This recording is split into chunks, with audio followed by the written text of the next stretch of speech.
استاد جی پیرڈ ہے راضی جی اسٹوڈیو کو نمڑا قاسم کب لگئی کب لگئی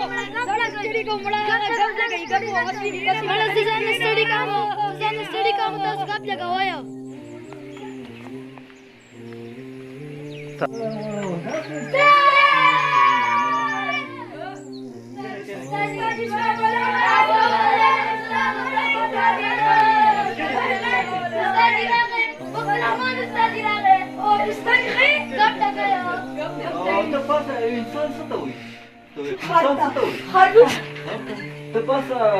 حیوان څه ته وایي؟ حیوان انسان ته. ها انسان ته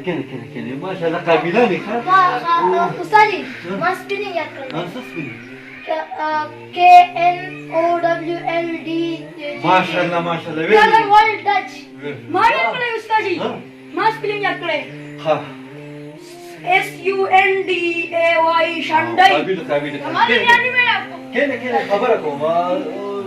تاسو څوک ځان پاس کول غواړي ها ته پاس کوو ته مال چرګ راوړې ته مو درځن انډي براوړې ها ته مو مال څنګه راوړې یو ټکا ډکا باندې ودی پاس کوم ها تاسو کار هم کوئ لډو کوئ ګیم کوئ ټول چرګ راوړم استاد جی تاسو څنګه ډول شي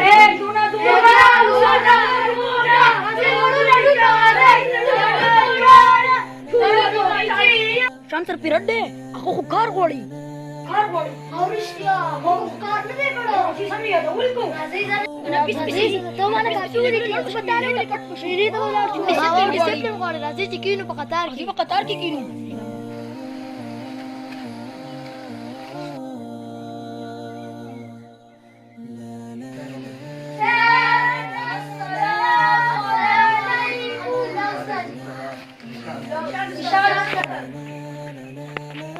سبقونه چې زده کړي استاد یې ما زده کړل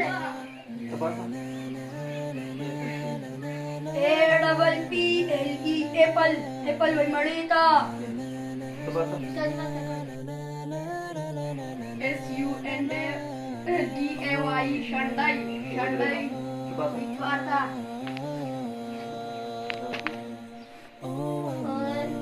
KNOWLD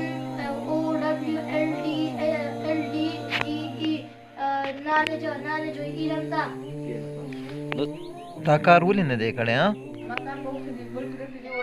تاسو شروع دي کاوه استاد یې نه کړی څنګه دا کوئی چې شروع دې نه دا ته لازم سټډي کو استاد دې نه وړي تاسو نور سبق وایي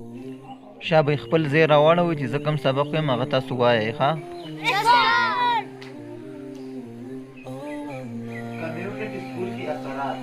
کمیونٹی اسکول کی اثرات جس طرح کمیونٹی اسکول کی کارکردگی پر اثرانداز ہوتی ہے اسی طرح اسکول بھی کمیونٹی پر اثرانداز ہوتا ہے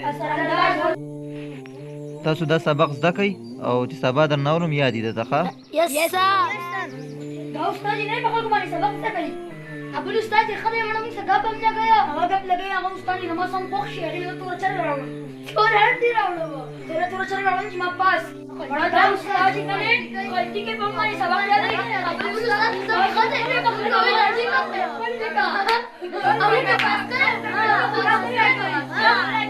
تور چر راوړل زول هندي راوړل یو درځنه تور چر راوړل